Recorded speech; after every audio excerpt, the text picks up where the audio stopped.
Hi, Manan. Thank you so much for agreeing to interview with us. For the viewers, may we request you to please share your journey, your story in your own words. Yeah, hi Dikshita. First of all, thanks very much for having me here. Like your most viewers, I'm also an engineer by graduate training. I have roughly 4 years of experience pre-MBA. My MBA journey started roughly around late 2019 or early 2020. Then I was working with a major automobile manufacturer, which is when I realized that there are certain skills that I need to develop in order to fulfill my long-term ambitions. All right. That is when I started researching about various B schools, what kind of skills I can get from them. I started talking to people who were already in the process, and I decided to go for it. I gave my GMAT in September. I worked on a very compressed timeline and Okay. gave around 2.5 to 3 months on my MBA application. Mm-hmm. Started applying to schools, my target schools, Right. and fortunately, with a decent GMAT score, I received 2 or 3 invites for the interview, converted a couple of them, Mm-hmm. and finally decided to go ahead with ISB. Right. That's amazing. So, in your opinion, what are a few factors or actions you took that made all the difference? Right. So I'll just divide this question into two parts. One is your GMAT prep, and the other one is your MBA application. Right. So for GMAT, one thing that I think made a difference is the importance of mock tests. Mm-hmm. So in 20 days or 15 days leading up to the GMAT, I gave around 15 mock tests, and yeah, that made a lot of difference on my score. And when it comes to the MBA application, one thing that I see my friends do or people do in general was overemphasize on GMAT, but they don't put too much of an effort on the MBA applications, essay building and the recommendation writing. Right. But in my opinion, GMAT is just 30% of the battle won. Mm-hmm. A major part of your application are your essays and recommendations. So Okay. I would say give a lot of time to it, give it a lot of thought and efforts to it. Absolutely. So, with the benefit of hindsight, what are a few common mistakes that you believe you might have committed in the process? Right. So from a mistakes point of view, yeah, one thing that didn't work out for me was that during my GMAT, I was overly cautious of the accuracy of my answers. Okay. But unlike many exams we are prone to giving in India, Mm-hmm. GMAT work for GMAT you need a very right balance between accuracy and speed. Right. So for increasing your accuracy, don't forget about that speed component. All right. Okay. So, what were the main GMAT resources that you used during your preparation, and what tips would you give to the future GMAT aspirant? Right. So for my GMAT prep, there were just two resources I used. One is that I used an experts global crash course for 2 months. Okay. So, and one is obviously the GMAT official guide. Right. So my GMAT prep was like for 1 month, I made sure to go through each and every video that the crash course comes with and also attempt each and every practice questions that they have. All The right. GMAT official guide I only used as a revision tool and obviously for the set of practice questions that they have. And I allotted the last 20 days to the mock test that also come along with the crash course. So Right. that was my GMAT preparation in a whole. Okay. So, according to you, what should be the frequency of mock tests, and how many mock tests should an aspirant be taking? So in my opinion, every GMAT aspirant should aim for at least 10 mock tests All right. in 10 or 15 days leading up to the GMAT. Mm-hmm. But I understand that many of the applicants are in demanding jobs and finding time is not that easy. So I Right. would recommend that give 10 mock tests in the month leading up to your GMAT. So Mm-hmm. that makes roughly one mock test every 3 days. All right. Okay. So, what would you like to say about your experience and learnings from managing the application timelines? Right. So timeline management is one thing that you would really need. One thing that helped me build my timeline and to adhere to it was a timeline planner of a sort that was given to me by Experts Global. It really helped me stay online and complete my tasks, different tasks on time before my application deadlines. All right. And as far as deadlines are concerned, there are two things that I want to convey. One is that give at least 2 months to your MBA application. It requires a lot of thought, it requires a lot of efforts. Right. So 2 months is roughly what everyone should aim for post your GMAT.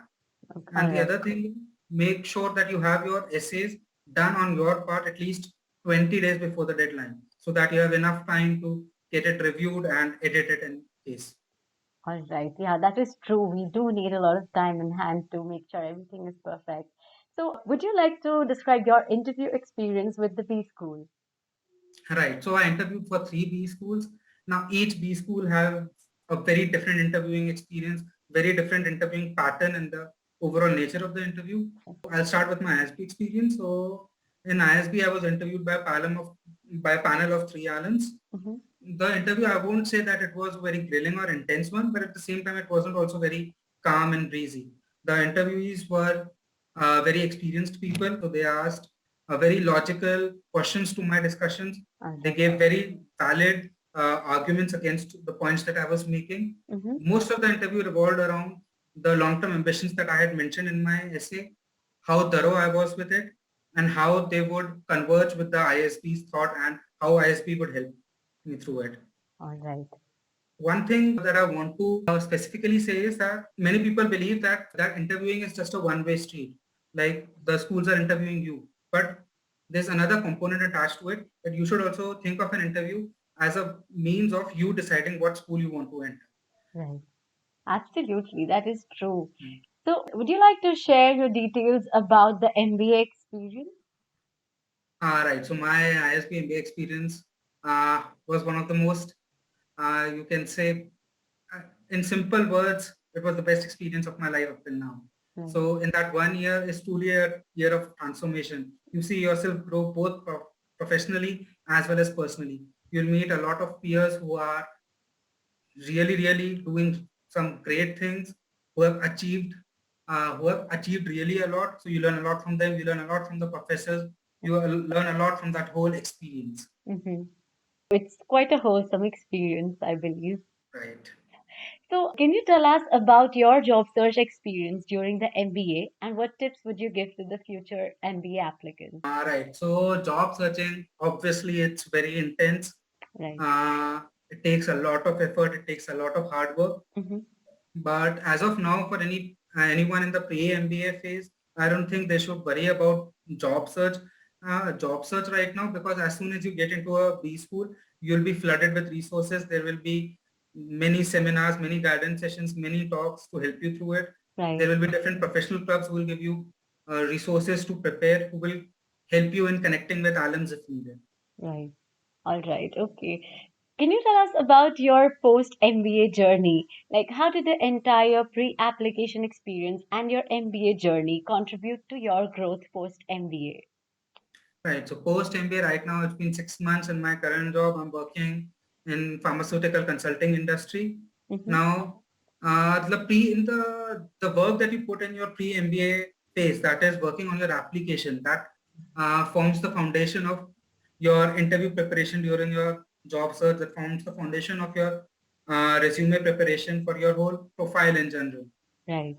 So obviously, once you get into a good B school, there will be resources. You'll add a lot to your profile, but your pre-MBA will form the foundation of it. Right. Absolutely. That is true. Can you tell us about a few common mistakes that all the GMAT aspirants and MBA applicants should avoid? All right. So as I said earlier, one of the mistakes that I see people Mm. make is overemphasize on GMAT. Right. Please don't do that. Um, Ensure that you have enough time for your application. Mm-hmm. So how it works in a good B school is that you have a whole lot of diversity. You'll find people who are logically or quantitatively very smart. You'll have people who know how to network very well. You'll have people who are creative geniuses. Yes. So these aspects of your personality don't come out through your GMAT. These aspects come out through your essays. So make sure you devote a lot of time and thought into it. Mm-hmm. Okay. So, what would be your final message or suggestion to all the viewers watching this video? Okay, so for my final message, so I know it's cliched, but I'll say it again that please don't stress enough. Be honest and be very thorough with what your application is. Know what you're writing into it, research a bit, and if possible, talk to alums of your target schools. That will really help Mm-hmm. you in deciding the school, and that will also help in making your application wholesome or coherent. Right. That is true. Thank you so much for giving us your time and interviewing with us. Thanks a lot, Tishita, for having me here, and all the very best for all the students who are applying for MBA this time. Yeah, thank you so much, Manan.